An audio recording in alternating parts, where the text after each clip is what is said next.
We got Auburn versus Florida. Who is the squad picking, and did the SEC back up the claim of being the best conference in basketball? It's time to get the squad together. You're talking ball with the SEC squad, sponsored by Game Time. From Alabama to Tennessee, from Georgia to Oklahoma, from Auburn to Texas, it's the local experts of the Locked On Podcast Network bringing you scoops, breakdowns, and the most comprehensive preview of the upcoming SEC weekend. It's the SEC squad, and we have a seat for you. Hurt feelings and thin skin are prohibited. Squad up. You're part of the SEC squad. That's right. Welcome into the SEC squad. Sit back, grab your favorite beverage, and join us as we get you ready for another week talking all things SEC. It's the Squad Show presented by Game Time. And today's episode also brought to you by FanDuel. Right now, new customers can get $200 in bonus bets when your first $5 bet wins. Let's welcome in our squad this week. We got John Miller, host of Locked On Mizzou. We've got Brad Kellner, Locked On Longhorns. And we got Jimmy Stein of Locked On Bama. I'm Chris Gordy, host of Locked On SEC. We may have a few other special guests dropping in along the way. But gentlemen, welcome in.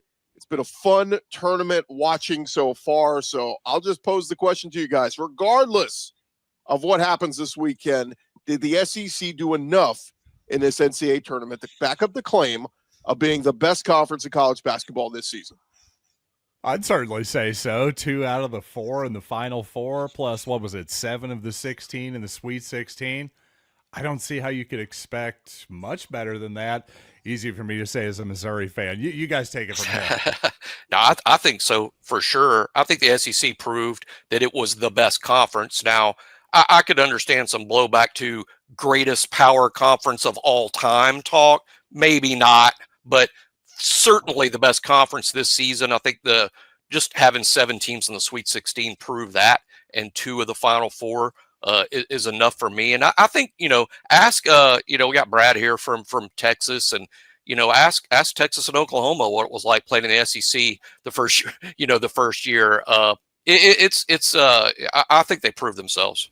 Yeah, apologies to you guys, but I think Texas losing to Xavier in the first 4 counts as an NCAA tournament loss against the SEC. It really shouldn't, because it's a play-in game, and I don't really consider Texas an NCAA tournament team this year, but we didn't do our part in helping out the conference. I think right now the answer is yes, but I will warn y'all to brace yourselves, because if Duke or Houston is cutting down the nets next Monday, there's going to be a lot of anti-SEC talk out there. And it's like, oh, how can you claim being the best conference this year or being the best conference ever if you couldn't even win the national championship? I don't think that's fair. I think we're talking about the conference, right, from 1 to 16. Obviously, the ACC sucked this year. The Big 12 wasn't as good as it's been in the past. But just prepare yourself that if someone in the other semifinal ends up winning it all, you're going to get a lot of trash talk next week. It's a good argument. And my question is, where are the other traditional powers, though? I mean, when you got Auburn and Florida taking seats at the table, Houston was fantastic. I mean, you give Kelvin Sampson credit. He did it in the AAC. Now he's doing it in the Big 12, and he's just putting together great teams. I mean, I was looking at the recruiting rankings. Duke and Houston have the top 2 recruiting classes for next year in basketball. Like, it makes sense. You recruit well and you kill it in the transfer portal. But it's like, where are the Gonzagas? Where are the, North Carolinas? Where are those other, big powers that normally are in this group? So, yeah, I say the SEC absolutely take a bow. And, yeah, while it sucks they have to play each other and eliminate one team in the Final Four, at least for the first time since 2014, the SEC will have a chance and will play for a national championship in men's college basketball. Yeah, and I want to get y'all's thoughts on this, because I think this is only the beginning for the SEC. I mean, once this new TV deal gets done and all of this new money starts coming into the conference, I just feel like obviously that's going to impact football and baseball, but you think about what it could do for men's basketball as well. Like Jimmy, John, I don't think this is a one-year thing. I think this is sort of the future, where I don't know if every year is going to be this good, but I feel like one, maybe multiple teams from the SEC in the Final Four could be something we see relatively often in the future. Yeah, most everyone's satisfied with their coach. Most everyone. I mean, not maybe all 16, but most of the league is really satisfied with the coach they have and want to build with the guy that they've got, or in Texas's case, the guy they just got, and they're rightfully excited about Sean Miller. But I think the whole league, Missouri certainly, I know Alabama with Nate Oates for sure, I think everybody wants to dig in with what they got there. There's your sign right there. You can even point to SEC football, which is outstanding, but you have some coaches that are sort of on the hot seat, whether it's Sam Pittman or, Hugh Freeze better have a winning season eventually at Auburn. I mean, there's some coaches that could be out soon, but I don't think that's really the case in basketball. Maybe Porter Moser at Oklahoma, but most of the league is really happy with the coach. That's the sign of health right there. Yeah, my thing with the SEC is this may turn out to be, this season in particular, one of the greats of all time. But I think the idea that, SEC, that's just a football conference, that's just a baseball conference. No, this is now a basketball conference too. We're here forever. And I will say this, though. I think the idea that the ACC, that whole thing is just done. I'm just telling you, that whole Raleigh, Durham, Chapel Hill, the Triangle, that is never going away. I promise you that. It's sort of like SEC with football.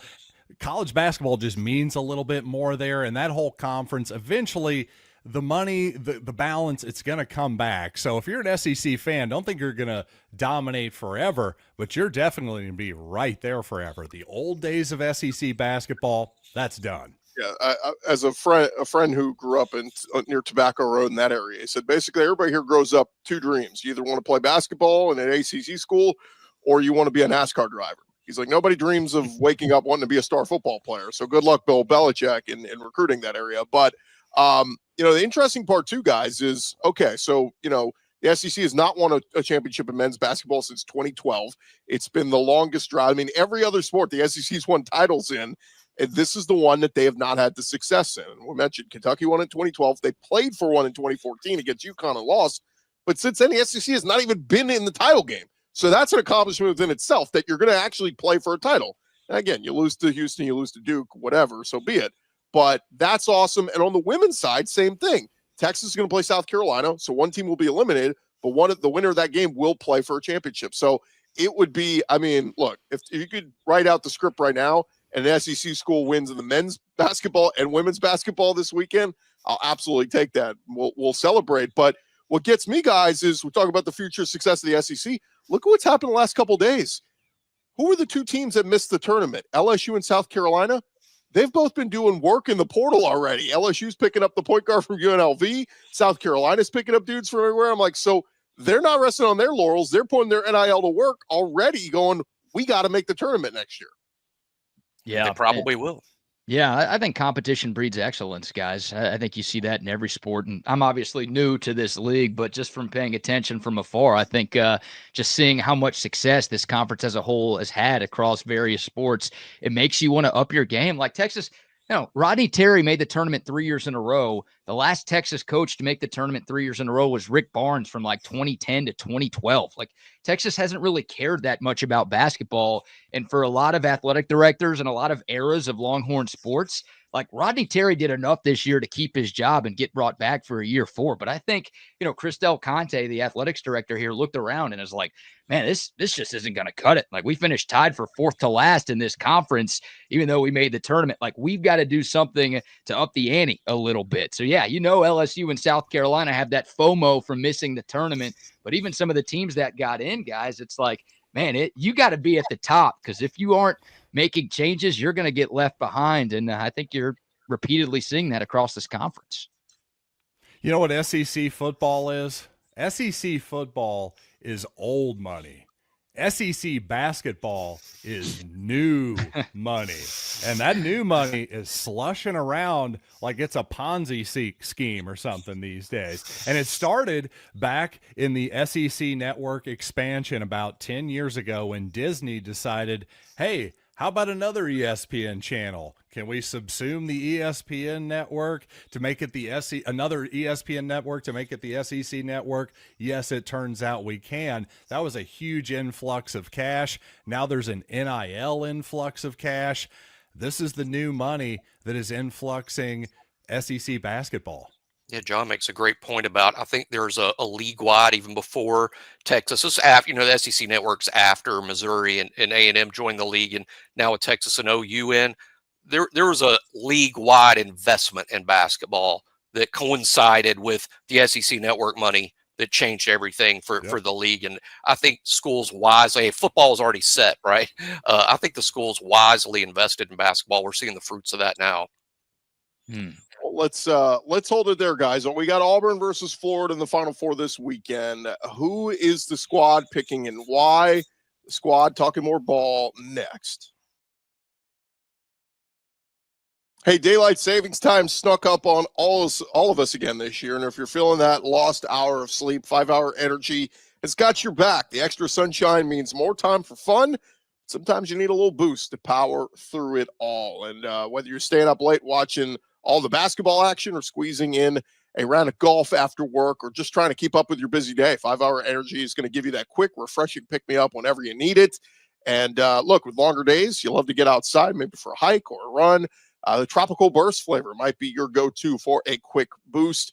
Whether you're at a game or traveling, that 5-hour energy is easy to grab and will keep you feeling refreshed. So head to 5hourenergy.com. You'll find over 15 flavors to choose from, including watermelon, blue raspberry, and peach mango. You can even build your own 12-pack or 24-pack delivered right to your door. If you need one now, grab a 5-hour energy shot at your local grocery or convenience store. They're everywhere. Stock up today and stay energized with our friends at 5-Hour Energy. SEC Squad Show rolling along here, and gentlemen, we have got an epic Final Four matchup coming up this weekend. It is Auburn versus Florida in the Final Four. Of course, all 4 1 seeds made it. We went completely chalk for the second time in recent decades. But I'll just start out there. Who you rooting for and why? Oh, man, that's a great question. I guess I'll go Houston, but man, I got to say I have some old wounds from Kelvin Sampson as an old Big 12 fan from back in the day. Some of those Eduardo Nahara eras weren't the most likable, but it turns out, I guess, show cause Kelvin Sampson is likable now, we've decided. Oh my God. I think I'm going to throw up in my mouth, actually. Go on to the next person. Well, he texted a recruit. All right. Let's act like, it was the most benign violation. I know. Yeah, that's fair. That's totally fair. But I don't feel like being fair. Maybe I incorrectly said rooting because I actually typed it out saying who are you picking and why. And I meant picking. Auburn, well, that's a different question. Specifically Auburn, Florida. Well, honestly, I'm going to go with Florida because I just can't trust Janai Broom's arm right now. I'm not sure what the deal is. He kind of Willis Reeded it for a second there, but then he came out of the last couple minutes, minute and a half of the game, whatever it was. I'm still not sure what his status is. And, well, Walter Clayton has been about as clutch as I've seen anybody in the tournament for a while. I'm leading the Gators at the moment. Yeah, the very laws of fandom in the state of Alabama would not allow me to pull for Auburn or even pick Auburn. I'm not allowed to do that. And I'm picking Florida anyway. To be honest, before the NCAA tournament started, I had Florida and Duke in the final, and I'm going to stick with what I felt before the tournament. Would I be surprised if Auburn won? Certainly not. They've been what Auburn did to dominate the SEC in the year the SEC dominated college basketball. It's impressive, even from the other side of the state. I would admit that was a real impressive thing Auburn did during the regular season, but it's not the regular season anymore. Florida ended the year the hottest team in the SEC. I'll have Florida beating Auburn and playing Duke in the final. The only thing that would surprise me, guys, this weekend would be Houston beating Duke. I'll be surprised if that happens. Anything else is not a surprise to me. Yeah, I'll switch it up. I'll go with Auburn. I'll go with the underdog. I know they're the top overall seed in this tournament, but our friends at FanDuel have Florida as a 2.5-point favorite right now. So I'll go with the Tigers. Look, Florida, they've gotten lucky. I know it's survive and advance, but you look back at their second round game against UConn. I get it. That's the 2-time defending national champ. That's not an easy out. But you look at the Elite Eight game against Texas Tech. I get it. That's a great team as well. But they're flirting with disaster like Molly Hatchet a little bit too much for me. They're walking too close to the sun. And I think at some point it's going to catch up to Florida. So, Florida ended the year on a much higher note than Auburn did. But I think Auburn's looked a little better in the tournament. I'm going to assume, maybe it's foolish, but I'm going to assume that Janai Broom is very close to 100% and looks like, one of the best players in college basketball this weekend. So I think it'll be close, but I will take the slight underdog to get this one done, Gordy. You know what? I'm gonna just disagree with Jimmy ever so slightly here, which is that I think Duke is going to win it all. I really do. If I had to pick anybody, I'm not going to be surprised if Houston beats Duke. I'm really not. I think with the number one defense in the country, they've got as many guys to throw at Cooper Flagg in terms of, hey, let's switch every ball screen on the kid. Listen, Flagg is the best player in the country. I'm not saying there's anybody who can stop him, but if there's anybody who can throw him a little bit off their game, it's probably the Cougars. It's probably just personal experience in the sense that, I'm looking too much into this, but Alabama's beaten Houston 2 times in a row, beat them this year, beat Houston last year, and then Duke just really handled Alabama the other night. I feel like, gosh, I don't think Alabama can play with Duke, but Alabama's beaten Houston twice in a row. That's probably not a good enough reason to say Houston can't beat Duke, but that's just, personal experience, right?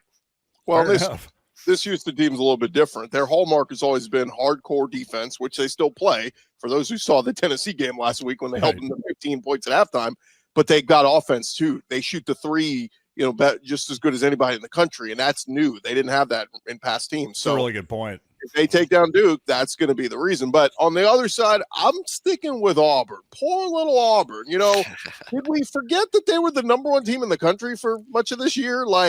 Still damn good. And, oh, by the way, they went a couple games without Janai Broom. How'd that go? Oh, they still won games. They've got enough of a good supporting staff from Pettiford to Miles Kelly, Denver Joe. The list goes on and on. Chaney Johnson at 8 points.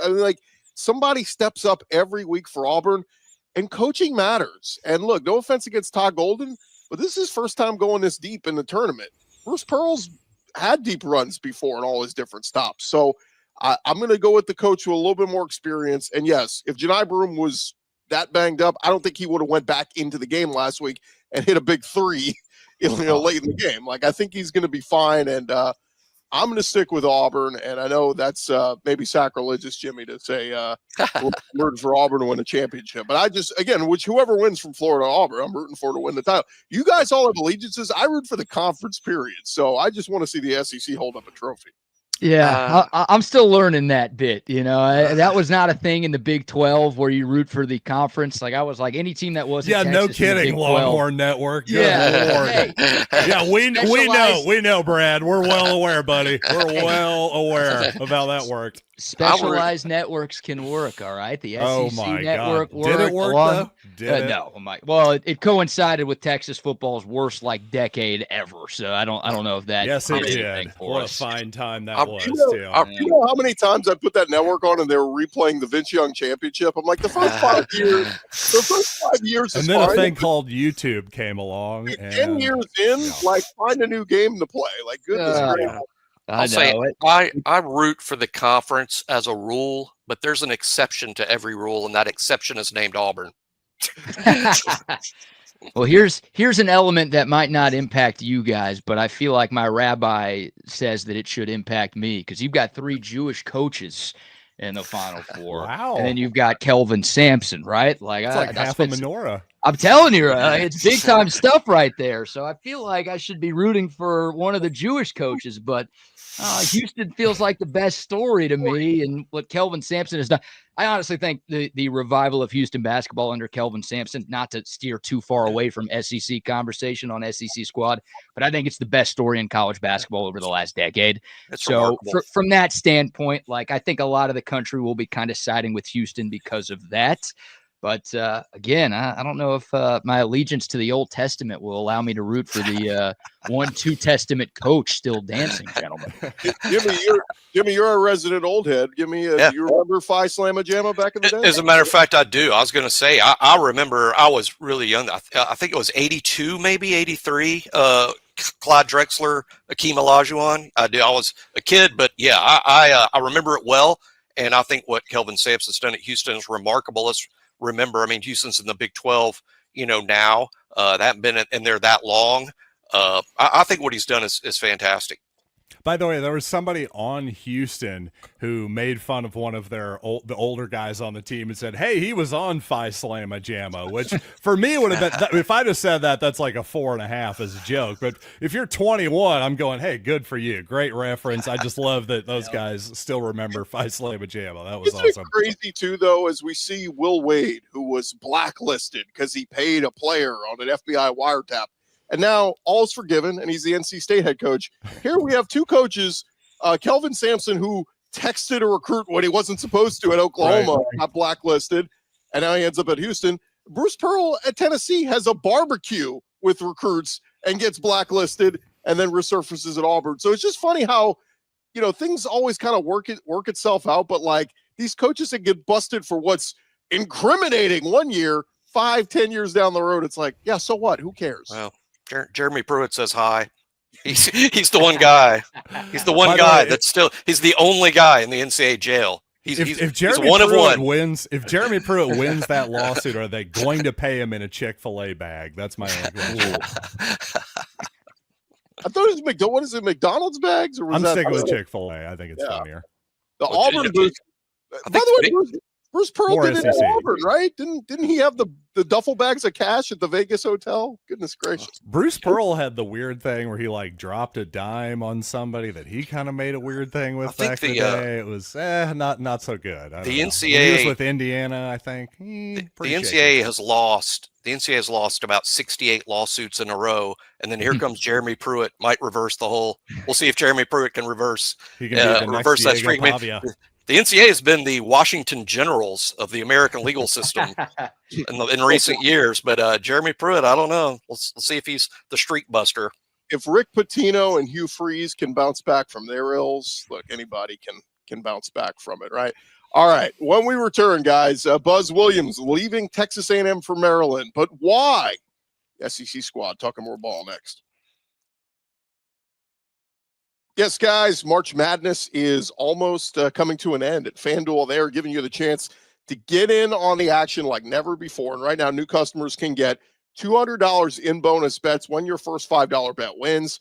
That's 200 extra bucks to use on everything from buzzer beaters, whoever you think is going to cut down the nets this weekend. And if you got your eye on an underdog, look, Auburn at FanDuel is actually the fourth the highest odds to win the championship, meaning they're not the favorite. The favorite is Duke, but FanDuel, they're going to make it easy for you to back Florida or Auburn, whoever it is, with all those tournament games happening this weekend. There's always something exciting and fun to bet on. And of course, the FanDuel app is super easy to use. When you win, you get paid instantly, no waiting around. So visit FanDuel.com today and get in on the college hoops action all tournament long. All right, gents, the news comes out a couple days ago. Buzz Williams leaving Texas A&M for Maryland. I posed the question, is Maryland a legit better job for basketball, or was he just scared of the SEC? I don't think he's scared of the SEC. I don't think he's scared of the SEC, but on the surface, I found that move extremely odd. On the other hand, I wonder with Maryland and their ties to Under Armour, you kind of wonder how Maryland's not better situated in the NIL era. You would think when the NIL started up, Maryland might be a big winner in the NIL era, but I hadn't really taken off there. I'm a little surprised that Buzz Williams sees Maryland as a better fit for him. My feeling is he just wasn't feeling it in College Station for whatever reason. I'm really surprised that he took that job. I think A&M's a better job, but again, Maryland should be better than they are. Seems like kind of a lateral move, really. I mean, obviously Maryland historically is a better basketball program. Historically. But, nobody's arguing that. But in the modern world, it just seems like, hey, if you're in the SEC, if you're in the Big Ten, you've got a shot. I mean, I think marginally Maryland's a better job. It's just a little bit surprising that Buzz would make the move, I guess. It doesn't seem like it's that dramatically of a better job, I guess. Gordy, do you have the numbers on what is there a big raise happening here? I don't mean to put you on the spot. Do any of you guys have the numbers here? I just did a quick Google. So, I mean, big time commitment. Whereas maybe A&M was going, hey, we hired you to be a big time coach here, and you haven't gotten out of the first weekend. Yes, you've made the tournament 3 straight years, but they haven't been past the round of 32. So, maybe it's not like Texas A&M is Kentucky. I mean, what are we talking about here? Well, but they've got the money of Kentucky. They think they should be having more success. I mean, they think that in football too. How's that going for them? Yeah, I've heard some rumblings about Buzz Williams' unhappiness in College Station for a couple of years now, and I think the biggest reason why is, Trev Alberts, the current A&M AD, did not hire Buzz Williams, right? That was a Ross Bjork decision a few years ago. And I don't think Buzz and Trev have ever really seen eye to eye. So I was told by a good source in Austin that Buzz Williams was trying to position himself for the Texas job, right? How crazy would that have been if two Aggie coaches in the span of 1 year left to go coach at Big Brother? But Texas wasn't interested. I think this is a good thing for A&M. I really do. Because I just like Buzz is a fine coach, but I feel like if A&M gets this hire right, they can actually do what they're supposed to do. And I think A&M's a better job. I really do. Like I know Maryland's got the history, but I have argued this in favor of Texas, and I think Texas is a better basketball job than A&M.